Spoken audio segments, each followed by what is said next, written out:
imagine that you've come to me and you've said, look, Vlad, you're a political philosopher. Tell me what I should make of Noam Chomsky. He is clearly a kind of genius. His work seems to be very important. But then he's also a political commentator and activist, often saying things I agree with, sometimes saying things I really disagree with. What is going on? How should I make sense of him? And if I want to critique him, how do I do that? Is there room to do that? And how much room?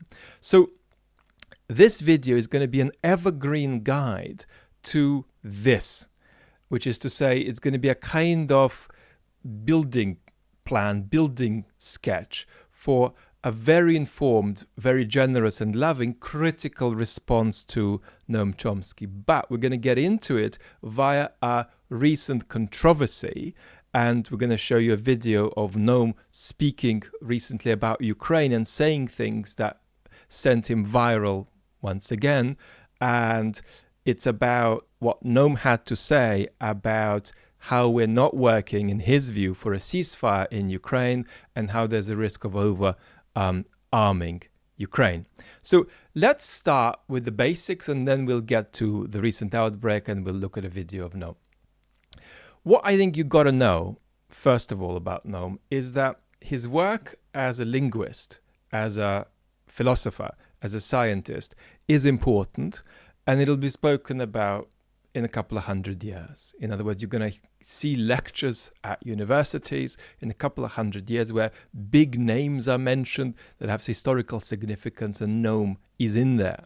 So don't think this is some kind of guy who's got a really successful academic career. No, Noam's contribution is genuinely historically important. So that's the first thing we want to put down. The second thing we want to put down is that Noam has got this very special role as a kind of activist intellectual, as a kind of morally outraged human being who is using his intellectual credibility and his intellectual skills and resources to engage with the world and engage with the injustice and the suffering in the world. And it's to this that we'll be speaking in this video. The third thing I wanted to mention, because I made notes when I was watching Noam's video, is that there's this very interesting relation between Noam's theoretical work and his politics. And I'm going to say something quick about this because I really want to give you a comprehensive guide. This video could almost be actually something we put on the main channel, but because we're doing this in one take, it's going to be here on the second channel. If you're new, by the way, this is where we have the more casual conversations. On the main channel, you'll find the more polished videos. So one of the things that Noam himself believes is that he's not in kind of two unconnected worlds when he does the politics and he does his theoretical academic work. He thinks there is actually a connection. And so he thinks that what he's saying to us about human beings, about the mind, about the process of language acquisition, actually has moral and political consequence for how we should organize society, and that you could read some of that off his theoretical work. And if you're just coming to me and saying, Vlad, what should I think about this? The quick answer is I'm personally not persuaded by that. In other words, I think that Noam's really important theoretical work has been attached by him and some of his followers, often extremely smart people, has been attached to his politics by kind of sticky tape. And I don't want to critique Noam's position on this directly, because that's not good. That's going to put us into the weeds. But I want to say something very basic about what I believe, and I think this is really important. I believe, and I'm going to say something philosophically mysterious, and I'm going to clarify it straight away. I believe that human nature can never send normative signals. In other words, human nature can't allow something really horrible to happen and then somehow give us clues that even though that thing happened, it's actually not really part of human nature, and the really part of human nature stuff is the better stuff. Anything that happens is necessarily part of human nature. It's necessarily an expression of the ill-assorted collection of capacities and capabilities of human beings. What Vladimir Putin is doing now is just as much part of human nature as what his opponent in jail, Alexei Navalny, is doing. prayer is just as human as genocide. So there isn't a way for nature to allow things to happen, but then to give us some kind of resources to say, well, actually, that's not quite part of human nature. No, I'm sorry. Everything that's ever been done by humans is part of human nature. Second thing I want to mention in this terrain is that, and this has got nothing to do with Noam Chomsky, because he would never entertain such a silly thought, but what you often hear in the pop culture is that human beings are kind of evolving somewhere. And yes, things change. Human culture changes dramatically. Human culture is deep. I mean, in the world today, there are human beings living in very different ways, thinking in very different ways, imagining the world in very different ways. And sometimes there are global cultural features. There are features of the whole world that are very, very special and very different to what came before.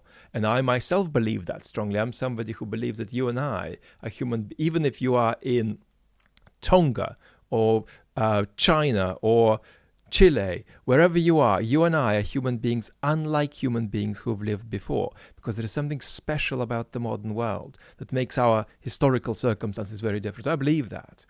But nevertheless, there are certain parts of human nature and parts of human psychology that are universal. And in the pop culture, you often hear stuff like, we are evolving into this, or we're evolving to be less violent, or we are evolving to be more harmonious and accommodating, or we're evolving to be more empathetic. Yeah, human beings do evolve. And human psychology does evolve in evolutionary terms. But you know how long it takes? A very, very long time.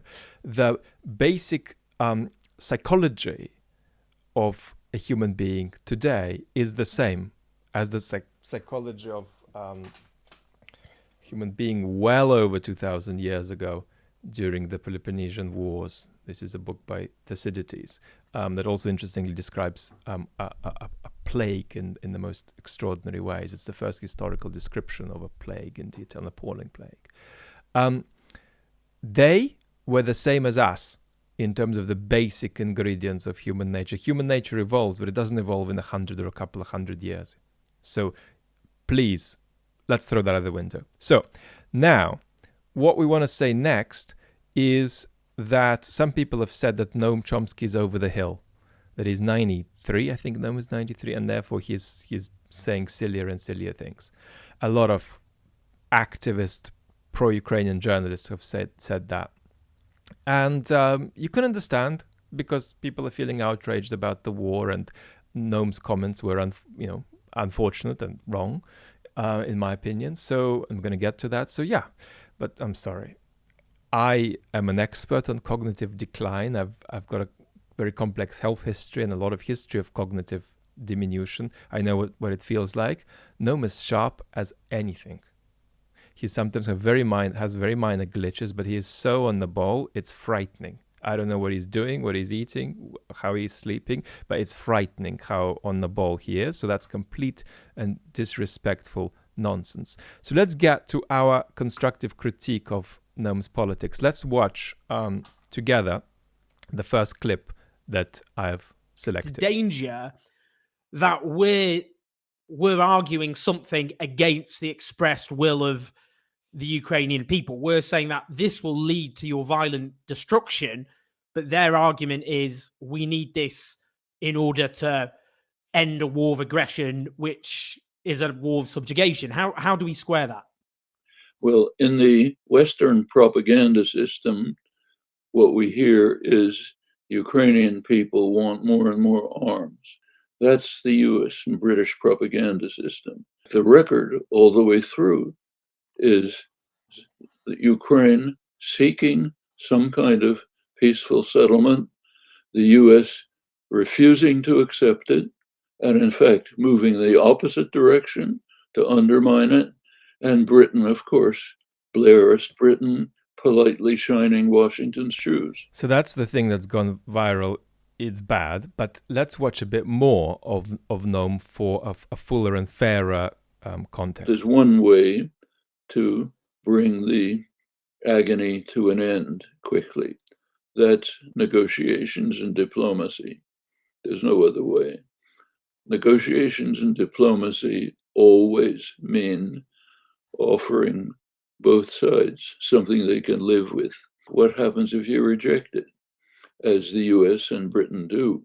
That's undertaking the hideous experiment of seeing, let's take a chance, let's gamble on the lives of Ukrainian people and hope that Putin will slink away quietly, accept defeat, and not use the force that he has to destroy Ukraine. You want to carry out that experiment? Say so, but recognize that you're a moral monster who cares nothing about Ukrainians. Now, this is a different question. Should arms be provided to Ukraine to defend themselves?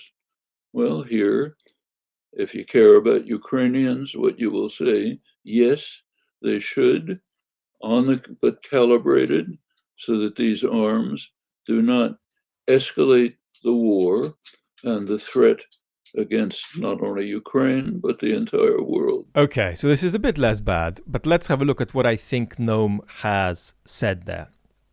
And I've made a note on this so we don't miss it. The first thing Noam seems to be saying is actually no, it's not my position that we shouldn't arm Ukraine. And that, I think, is a bit of a misrepresentation that went viral because people were saying that the implications that Noam thinks we shouldn't arm Ukraine. He's not saying that. So you can arm Ukraine as long as you weigh the risk correctly. And Noam probably thinks we may be over-arming Ukraine. I don't share that view, but I think he may be saying that. Second thing Noam is saying is that we need a negotiated settlement and an off-ramp for Putin. The third thing Noam seems to be saying is that the United States is more pro-war than Ukraine itself, and that the United States wishes for Russia to get stuck in Ukraine.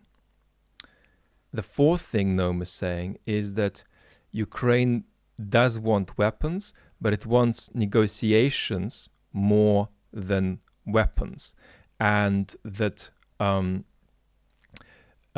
how Ukraine wants weapons, and not negotiation is just US and British propaganda. Okay, no.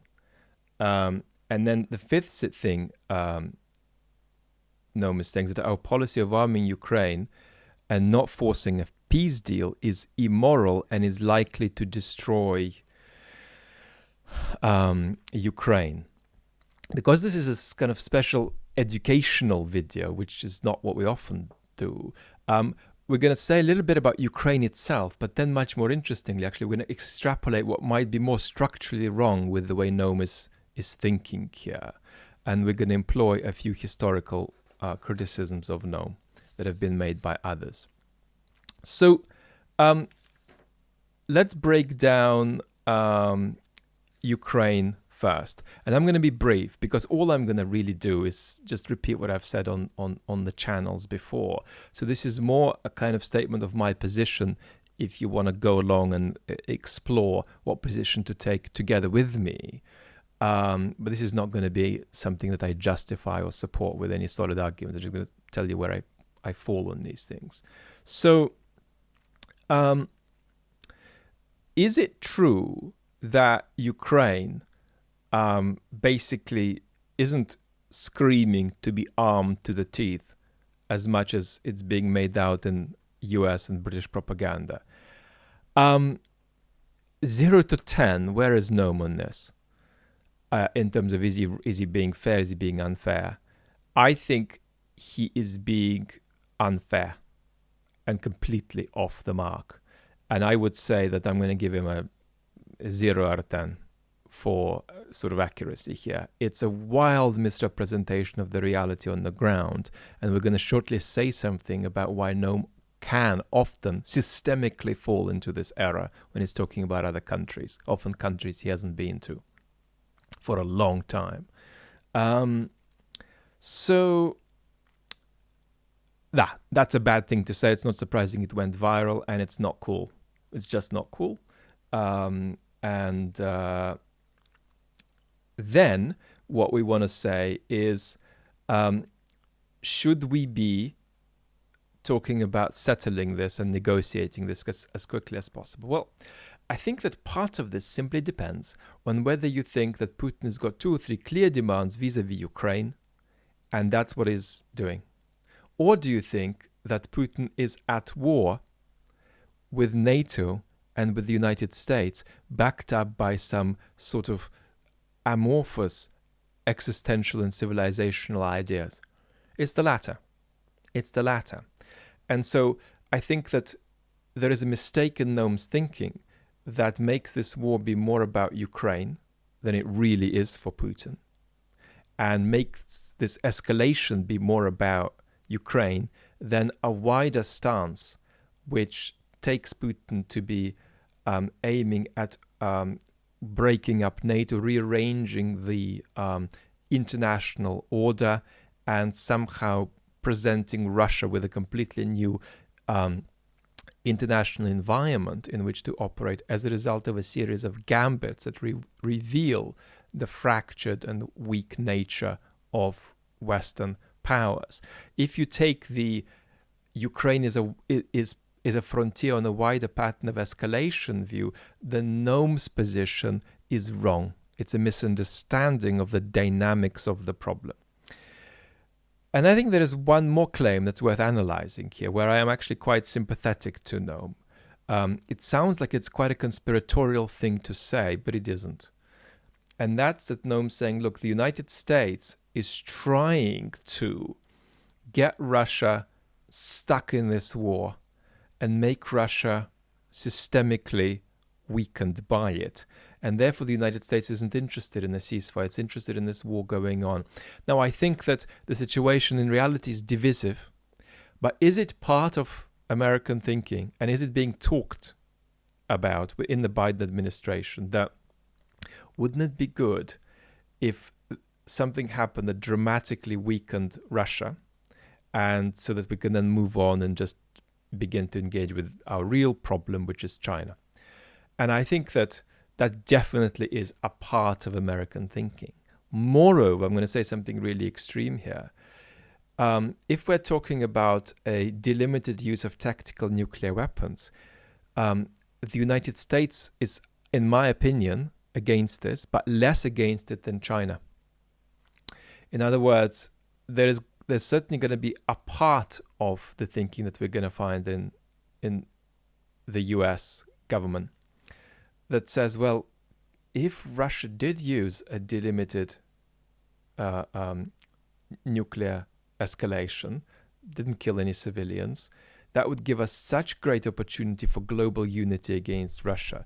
That would give us such a great opportunity to deeply isolate Russia in the way we can't quite do now, that might be to our advantage. And so there's absolutely no doubt that Putin has been caught in a kind of swamp, and that in the United States there is thinking that yes, we could end this war, but there is also thinking which says, wouldn't it be good for the Russians just to keep sinking lower and lower in the swamp in which they've found themselves? So I do believe that that is part of the story. So now let's talk about something more general. What could be going systemically wrong with Noam's thinking here? And I want to introduce an article from the 1980s in the New York Review of Books by my great colleague, the Israeli philosopher Avishai Margalit. Forget about the context of the conversation. Just look at the frame of the objection that Margalit makes against Noam. So let's go. Such an account of the various shadings of mood in Israel underscores the drawbacks of Chomsky's method. I refer particularly to his method of viewing the world through newspaper clippings. Chomsky, this is really key, and this is the newspaper clippings objection to Noam Chomsky. Chomsky has not been to Israel since the 50s. This is written in the 84. Moreover, he seems to lack any kind of anthropological curiosity about the people involved. His interest in the conflict cannot even be accurately described as purely political. It is fundamentally moral, based on a reading of printed sources. I regard this as a limitation of his work, because behind the written formulas is a changing reality. I really agree with this. and I regularly see this as an objection to Noam. I believe that Noam has profound integrity, an extraordinary capacity to accumulate and integrate facts and narratives, but you often get the feeling that Noam has produced a wall of newspaper clippings, has systematically integrated those, and from that he then speaks about the situation in a certain country. That's why I feel that when I speak about Ukraine, my instinctive sense of what's going on is much more pliant and concrete than Noam's. Another quote from Avishai Margalit that I really think is important. Margalit says, Chomsky tends to present his views not just as true, but as obviously true. The implication of this is that whoever contests these views can only be a fool or a villain. Unlike many others, I find many of Chomsky's beliefs true, but not one of them do I hold as obviously true. This is really important. And I can tell you from personal experience in philosophy how crucial that distinction is in intellectual engagement. So I often in philosophy find myself so alienated from people who think what I think, but they think that that's an obvious thing to think and I don't. I'm very often closer to people who disagree with my thought than I am to people who share my thought but unlike me think it's obvious. There can often be an ocean of difference between the person who thinks that A is obvious and the person who just thinks it's true without being obvious, and a much bigger ocean than the gap between the person who says that it's true but not obvious and the person who just rejects that idea. So this is a very, very important distinction, and you often find Noam taking a position and demanding its recognition as obvious, and then designating people who don't share the obviousness as being somehow intellectually or morally deficient. So the other thing that I want to mention, and I've dug up this quote from a former teacher of mine at Oxford, the philosopher Alan Ryan. And Alan said many years ago about Noam that Noam underestimates the non-instrumental forms of nastiness out there.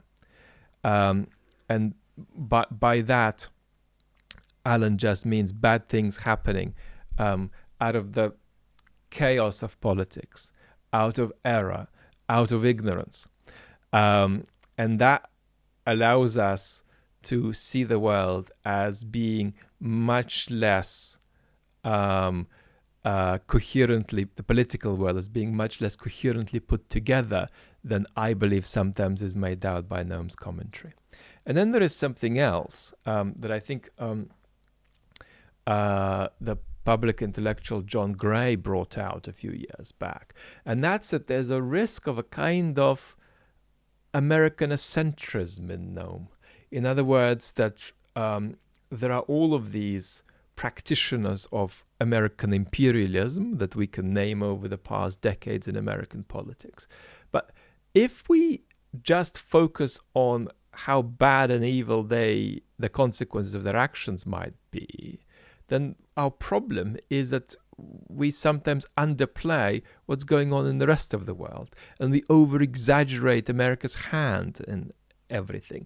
And so there's a kind of inadvertent compliment in reverse that Noam might be paying American imperialism, and that's that in critiquing America in such a central way, Noam risks often, in my view, falling into the very Americanocentrism that he's trying to critique. Now, in conclusion, I want to say how I think about Noam's political contribution. That's that I think of Noam as not a political philosopher, but a public intellectual of a specific kind, who is a kind of intellectual activist. And that's why I'm particularly grateful for the things that Noam so often gets right, but I'm actually not that bothered by things that Noam, in my view, gets wrong, because I see him not as somebody whose job it is to get everything right. He would fiercely reject what I'm saying and call me a delinquent, of course. But the point is that I think that Noam is speaking as a highly intelligent, highly intellectually accomplished historical figure, he's speaking to our culture as an outraged moralist. And that's a very important position and a very important voice. And, you know, it's not just that sometimes Noam gets things wrong, as I think he did in this commentary to Owen Jones. Noam often gets things very, very right indeed. And to see a case of Noam getting something right, I'm going to leave this video from the archive of my main channel for you to watch next in case you so wish. Thanks so much for being with me on this chat.